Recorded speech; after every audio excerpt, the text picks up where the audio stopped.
Здравствуйте, сегодня у нас на распаковке новая мышка от Keyhondron M6, которая совсем ничего мне не напоминает.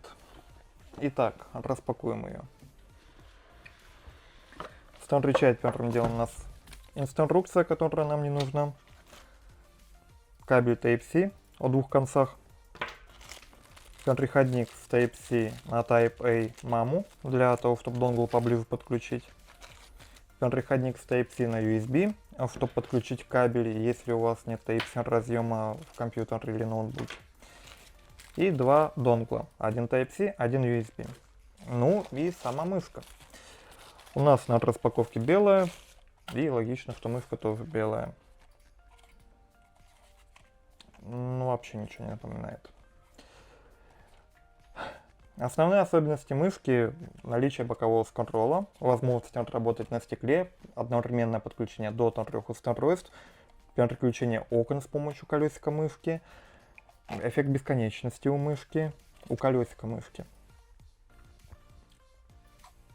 Но совсем ничего не напоминает. Основное колесо мыши выполнено из пластика и имеет стопорный механизм. Механический, между прочим, а не программный, как у некоторых альтернативных мышей такого типа. А дополнительное колесо боковое выполнено из некого металла, скорее всего алюминия.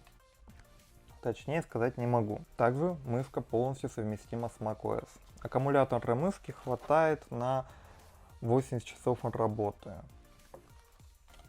Давайте перейдем к софту. Итак, поговорим немножко о софте данной мышки.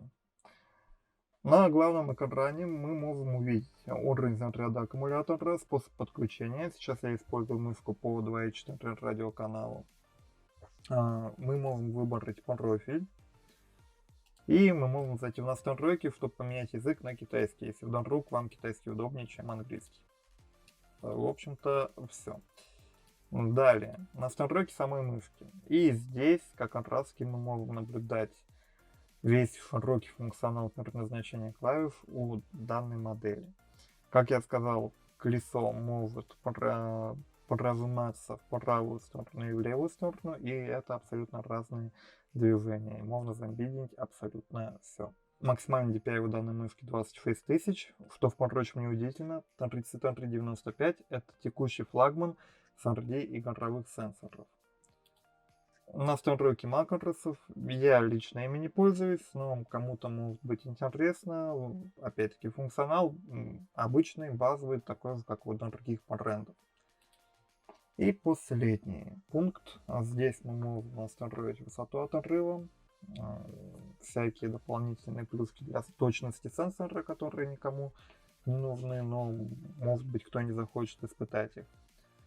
Настройка реверсивности колеса мыши, опять-таки, никому не надо, но пусть будет.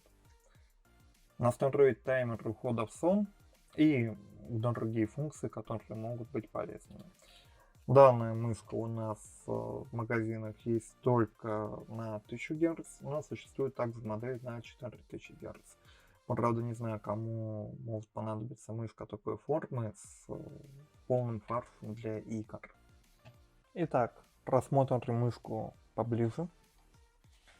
Начнем, наверное, с колесика. Колесико имеет характерный звук и имеет небольшой люфт. Но опять-таки это естественно при таком функционале. Ей нужно где-то люфтить, чтобы можно было нажать ее в правую сторону или в левую. Стопорный механизм на самом деле очень приятно нажимается. Клик достаточно четкий. Далее, боковые клавиши. Вперед-назад или какие-либо другие функции, в зависимости от того, где вы их использовать планируете. Боковой скролл четкий, в отличие от основного, не шумный. И вот эта вот маленькая точка, это световая индикация подключения мышки.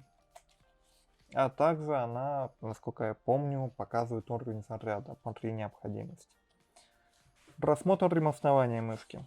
Внизу у нас есть кнопочка переключения DPI, кнопочка изменения частоты роста со 125 до 500 или 1000 Гц.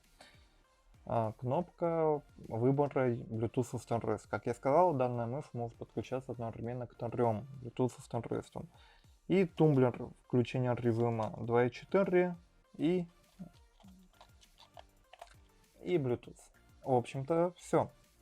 Данная мышь хорошо подойдет тем, кто планировал перейти на мышки данного типа, но боялся потратить слишком много денег. Вот отличный вариант, если вы хотите немножко сэкономить и получить функционал для работы. Данную новинку и другие мышки Keychron вы можете посмотреть и приобрести на нашем сайте gshop.us.